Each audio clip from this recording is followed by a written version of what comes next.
وہ اللہ جو تمہارا رب ہے وہ تم سے، تمہاری ماں سے بڑھ کر محبت کرتا ہے۔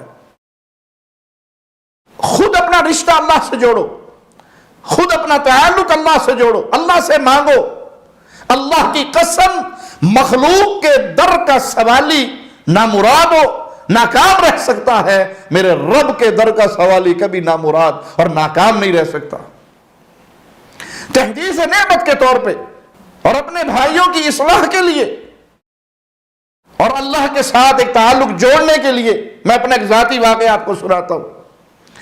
پچھلے دنوں آپ نے سوشل میڈیا پہ یہ خبر پڑھی کہ میرے ایک بیٹے اور بیٹی کا ایکسیڈنٹ ہوا اور بیٹی انتہائی سیریس کنڈیشن میں 18 دن تک وہ آئی سی یو میں بے ہوش رہی۔ 24 دن کے بعد وہ ہاسپٹل سے ڈسچارج ہوئی۔ اس کے سر کی ہڈیاں ٹوٹی ہوئی، ناک کی ہڈی ٹوٹی ہوئی، چہرے کی ہڈیاں ٹوٹی ہوئی، ایک جبڑا ٹوٹا ہوا، کمر کی ہڈی اس کی ٹوٹی ہوئی۔ اور جب میں وہاں ہاسپٹل میں پہنچا تو ڈاکٹرز نے جو مجھ سے سائن کروائے اور جو مجھ سے گفتگو کی وہ یہ تھی کہ یہ جو سر کی ہڈی ٹوٹی ہے، جس کی وجہ سے سر میں خون گرا ہوا ہے اور یہ نزیف بہ رہا ہے ناک کے ذریعے اور وہ مسلسل 2 ہفتے سے زیادہ بہتا رہا، تو ہمیں فوراً آپریشن کرنے کی ضرورت ہے۔ اور اس میں زیادہ چانس یہ ہوتے ہیں دماغ کے آپریشن میں کہ مریض شفا یاب ہونے کی بجائے اس کی موت واقع ہو سکتی ہے۔ تو مجھے جو ہی یہ خبر ملی تھی کہ میرے بچوں کا یہ ایکسیڈنٹ ہوا، اللہ کی توفیق سے میں رب کے سامنے سجدے میں گرا کہ اللہ تیری امانتیں ہیں، تو ان کو شفا دے سکتا ہے، ان کی موت اور زندگی تیرے ہاتھ میں ہے مالک، تیرے تقدیر کے فیصلے ہیں۔ یہ آج جو ہوا ہے یہ زمین و آسمان کی تخلیق سے پہلے تو نے ہماری تقدیر میں لکھ دیا تھا۔ رضیت باللہ ربا وبالاسلام دینا وبمحمد نبیا صلی اللہ علیہ وسلم، میں اس پر راضی ہوں میرے مولا۔ اور میں ریاض سے اپنی گاڑی نکال کے یہ سنتے ہی اپنی فیملی کے ساتھ نکلا۔ 2.5 گھنٹے کی ڈرائیو پہ وہ ہاسپٹل تھا جہاں پر میرا بیٹا اور میری بیٹی داخل تھے۔ اللہ کی توفیق سے سارے راستے اللہ سے دعائیں کرتے، حمد و ثنا کرتے، اس کی تقدیر پہ راضی ہونے کی جملے اپنی زبان سے کہتے ہوئے ہم وہاں تک پہنچے۔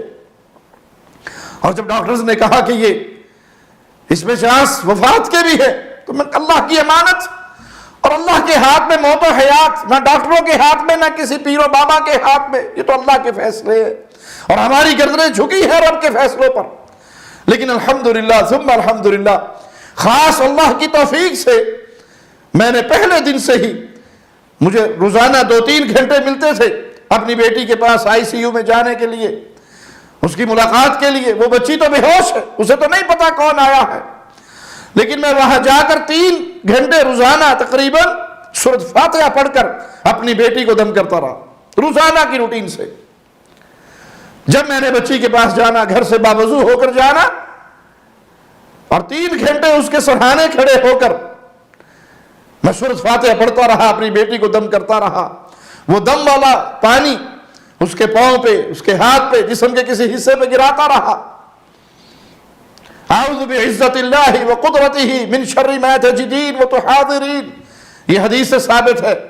درد کی جگہ پر سر کے اوپر یہ ہاتھ رکھ کے 7 مرتبہ پڑھتا رہا اور یہ دم کا سلسلہ جاری رہا۔ اور جب میں جاتا، ڈاکٹرز 2 دن کے بعد مجھے بتاتے کہ آج آپریشن کا ٹائم ہے۔ اگلے دن جاتا تو کہتے نہیں آپریشن نہیں کرنا، مزید کچھ انتظار کریں گے، اور اس طرح کرتے رہے۔ اللہ کی رحمت شامل حال رہی، رب کا کلام پڑھتا رہا، سورۃ فاتحہ کا وظیفہ کرتا رہا اور اپنی بیٹی کو دم کرتا رہا، اور الحمدللہ 18ویں دن وہ آئی سی یو سے ڈسچارج ہوئی اور ڈاکٹرز نے کہا کہ اس کے کسی آپریشن کی ضرورت نہیں ہے۔ یہ اللہ کی رحمت سے بغیر آپریشن کے اللہ نے اس کو شفا دے دی، اور 24ویں دن اپنی بچی کو لے کے اپنے گھر آ گئے۔ تو بھائی یہ قرآن شفا ہے، یہ فاتحہ شفا ہے۔ ان بابوں اور پیروں اور فقیروں کے در کے گدھا نہ بنو، رب کے در کے گدھا بنو۔ اس رب کے سامنے ہاتھ اٹھاؤ۔ اللہ کی قسم، اپنی اولاد کے لیے جو دکھ آپ کے دل میں ہوگا وہ کسی پیر کے دل میں نہیں ہوگا،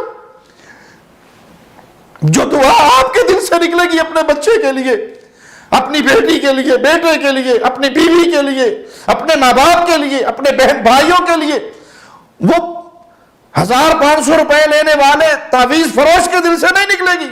خود دعا کرو، خود دم کرو، خود قرآن پڑھو، خود اللہ کے سامنے رو، خود اللہ سے سوالی بنو، اور سورۃ فاتحہ کو اپنی مریضوں کے لیے اس کو ایک تریاق سمجھو۔ خود رسول اللہ صلی اللہ علیہ وسلم نے اس کو شفا قرار دیا۔ اس کے ناموں میں سے ایک نام شفا بھی ہے، اس کے ناموں میں سے ایک نام رقیہ بھی ہے، اسے رقیہ بھی کہا گیا، اسے شفا بھی کہا گیا۔ اس سے پہلے، آج سے 13 سال پہلے، میری ایک بیٹی پیدا ہوئی جس کے دل میں 2 سوراخ تھے، اور ڈاکٹرز نے مجھے کہا تھا اس کا فوری بائی پاس آپریشن کرنا پڑے گا، 1 لاکھ ریال خرچہ آئے گا۔ تو میں نے کہا ہمارے پاس تو 9 لاکھ ریال ہے، زندگی اللہ نے دی ہے تو وہ شفا بھی دینے والا ہے۔ تو اس بیٹی کو بھی میں نے الحمدللہ اپنی گود میں لینا اور سورۃ فاتحہ پڑھ کے دم کرنا۔ 25 دن کے بعد یا 21 دن کے بعد اس کا دوبارہ ڈاکٹر کے پاس اپائنٹمنٹ تھا، میں لے کر گیا۔ فائل اسی کی ہے، ڈاکٹر چینج ہے، وہ ڈاکٹر فائل پڑھ رہا ہے اور سکرین پہ ایکو کرتے ہوئے دیکھ رہا ہے، اور مجھ سے پوچھتا ہے کہ آپ نے کہاں سے علاج کروایا؟ اور میں نے کہا میں نے کہیں سے علاج نہیں کروایا۔ کہا بھائی اس بچی کے دل میں 2 سوراخ تھے اور اب اس کا دل مکمل سلیم ہے، بالکل ٹھیک ہے، بیماری کا کوئی 1% بھی باقی نہیں، دل کے سوراخ بند ہو چکے ہیں، آپ نے یقیناً کہیں سے علاج کروایا ہوگا۔ تو میں نے کہا صرف سورۃ فاتحہ پڑھی ہے اور اپنے اللہ سے دعائیں کی ہے۔ اس فاتحہ کو پڑھ پڑھ کے میں اپنی بیٹی کے دل پہ دم کرتا رہا، سینے پہ پھونکے مارتا رہا، اللہ نے شفا دے دی۔ اللہ سے تعلق جوڑیے۔ ہر لمحہ قرآن اور سنت کا ترجمان، فضیلت الشیخ توصیف الرحمان۔